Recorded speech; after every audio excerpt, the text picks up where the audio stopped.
In 1 Corinthians chapter 11, verse 1, Paul makes a pretty bold statement. He says, "Be imitators of me, just as I also am of Christ." Be imitators of me, just as I also am of Christ. So first of all, what Paul is telling us there is that in his life, he strives to imitate Christ. He is modeling his life after Christ's example. He is walking by the Holy Spirit so that the fruit of the Spirit is produced in his life. But then he goes on and says, "Be imitators of me, just as I imitate Christ."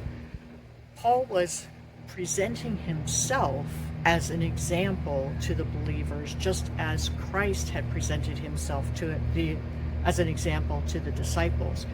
But I think if we look here, we'll see that this is in a rather specific context. Although in Philippians, Paul also tells the Philippian church to repeat the things that they had seen and heard in his life.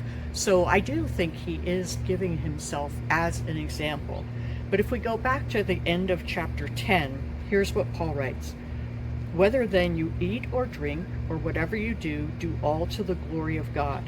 Give no offense either to Jews or to Greeks or to the church of God, just as I also please all men in all things, not seeking my own profit, but the profit of many, so that they may be saved.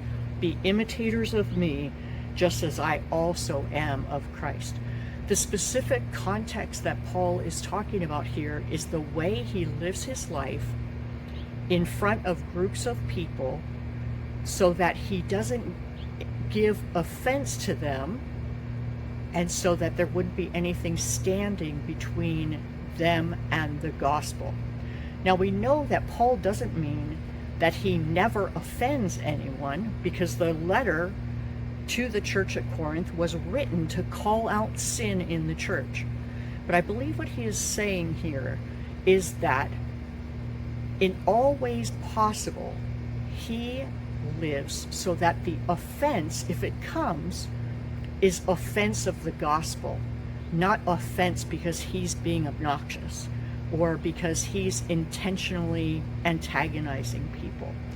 And I think in that way, we can all be imitators of Paul.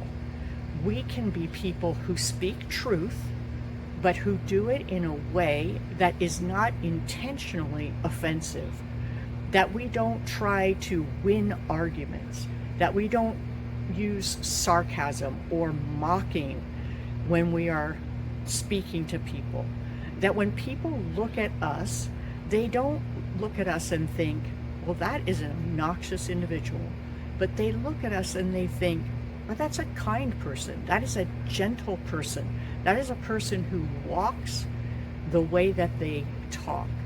And so I would encourage us today to be thinking about, as I interact with my coworkers, as I interact with my family, as I interact with my neighbors, especially those who aren't believers, am I living my life in a way that the only offense they could take is the offense of the truth of the gospel, not offense at my words or my actions toward them?